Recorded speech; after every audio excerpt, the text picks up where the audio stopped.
మీకు ఈ సింగింగ్ అలాగే డబ్బింగ్ కెరియర్లో చాలా బిజీ పెట్టేస్తుంటాయి కదా, ఎలా బ్యాలెన్స్ చేస్తారు? ఒకటంటే కొంచెం ఎక్కువ ఇష్టం, ఒకటంటే కొంచెం లైక్ కష్టంతో ఇష్టం, అట్లా ఏమైనా ఉంటాయా? ఏం లేదమ్మా, మనకి భగవంతుడు ఇచ్చిన ఆ వర్క్ మనం ఒప్పుకున్నప్పుడు చాలా ఇష్టంగా చేయటానికి వెళ్ళే మనస్తత్వం నాది చిన్నప్పటి నుంచి కూడా. నాకు అందరినీ ఆనంద పెట్టే సంగీతంలో నాకు జీవితం ఇవ్వటమే భగవంతుడు నాకు చేసినటువంటి ఒక గొప్ప మేలు. సో దీంట్లో నలుగురు క్లాప్స్ ఒక 3 గంటల కచేరీ వింటున్నారంటే మామూలు విషయం కాదు అది. సో ఇట్లాంటి గొప్ప గొప్ప వాళ్ళతో ప్రోగ్రామ్స్ చేసే అవకాశం, 10 మందిని సంతోషపెట్టే అవకాశం ఈ జీవితంలో రావటం భగవంతుడికి నేను ఎప్పుడు కృతజ్ఞుడిగా ఉండటానికి దారి తప్ప చాలా ఇష్టంగా చేస్తాను నేను వర్క్. సో అది మీ మీ మీ చిరునవ్వుతోనే మీరు చాలా మందిని కట్టిపట్టేస్తారు. మేము కూడా కోట్లాది మంది అభిమానుల్లో ఒకళ్ళము. సో ఇప్పుడు క్విక్గా మీకు ఇప్పటిదాకా వచ్చిన క్లాసికల్ సాంగ్స్లో ఏదైనా ఫేవరెట్ ఉంటే ఒక్కటి ఆలాపన, అలాగే డిఫరెంట్ జానరాస్తో పెప్పీ సాంగ్స్ కానీ లేకపోతే అట్లా ఒక 3-4 లైన్లు మాకు వినిపించగలరా? అంటే మీకు గీతాంజలి అన్నయ్య బాలు గారు పాడారు తెలుగు, ఆ ఫుల్ ఆల్బమ్ నేను తమిళ్ పాడే అవకాశం నాకు దొరికింది.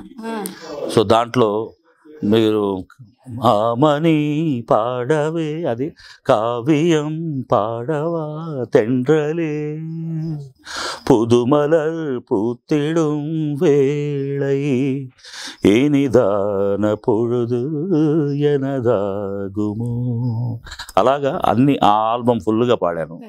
అట్లాగే ఇంద్రుడు చంద్రుడు అని చెప్పేసి కమల్ హాసన్ గారు మేయర్గా యాక్ట్ చేసి ఆ సినిమా కూడా అన్నయ్యకి కొంచెం ఆ డబ్బింగ్ చెప్పి ఆయన వాయిస్ వోకల్ కార్డ్స్లో కొంచెం ప్రాబ్లం వస్తే తమిళ్ మొత్తం నేనే పాడాల్సి వచ్చింది.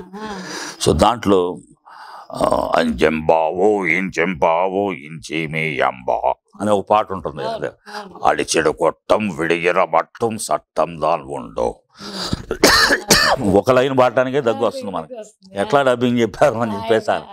సో అట్లాగా డిఫరెంట్ ఎక్స్పెరిమెంట్స్. మీరు అట్లాగే మణిరత్నం గారు ఇద్దరు అని ఒక సినిమా వచ్చింది, దాంట్లో రహమాన్ గారు ఏం చేశారు, టిఎం సౌందరరాజన్ గారు లాగా ఒక పాట పాడించారు నన్ను.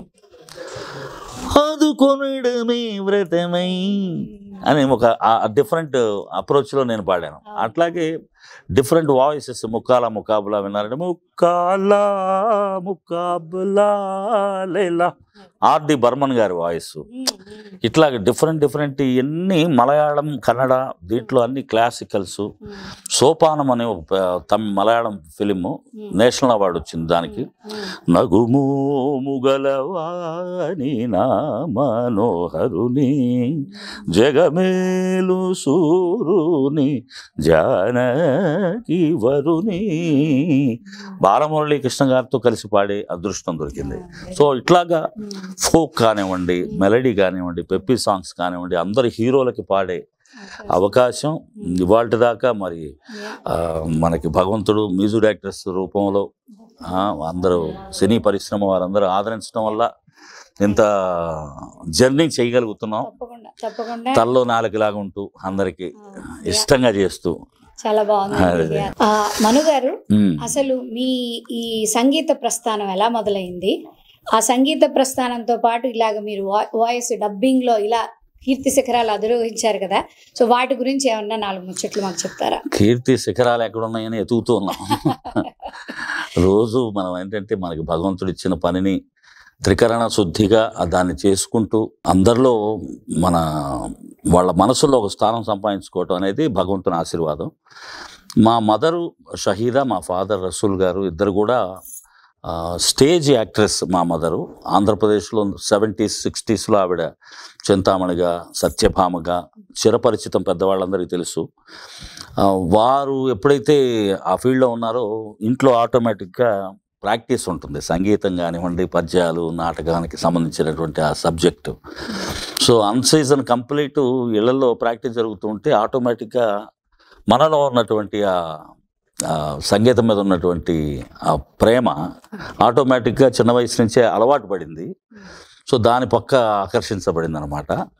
అది సో మా అదృష్టమైంది. చిన్న వయసు నుంచి అలాగ వెళ్తూ వెళ్తూ సంగీతం నేర్చుకోవాలన్న కోరిక చిన్న వయసు నుంచి నాకు అది రావటం, నేదునూరు కృష్ణమూర్తి గారి సారథ్యంలో రేవతి రత్న స్వామి గారి దగ్గర ఒక 4 సంవత్సరాలు నేను వోకల్ కర్ణాటక నేర్చుకోవటం జరిగింది.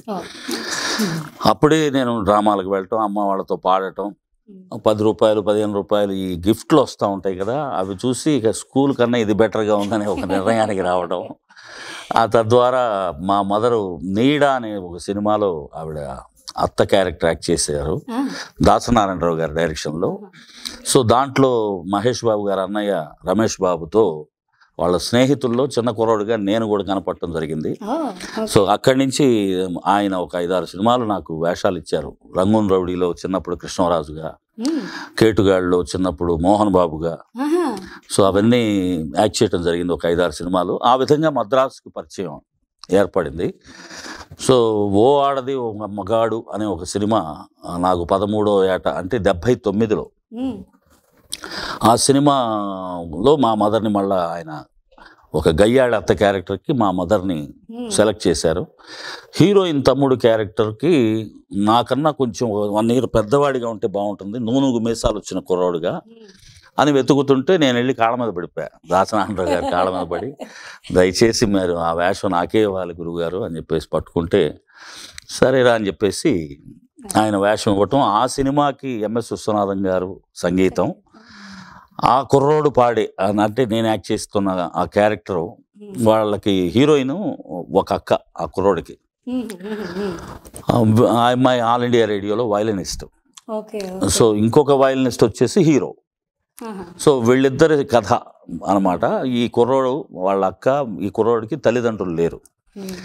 సో అప్పగింతల పాట, వాళ్ళిద్దరు మ్యారేజ్ చేసుకుంటారు హీరో హీరోయిన్.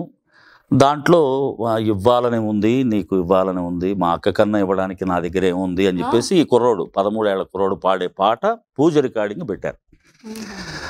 దానికి ఎవరు వాయిస్ అంటే అన్నయ్య ఎస్పి బాలసుబ్రహ్మణ్యం గారు.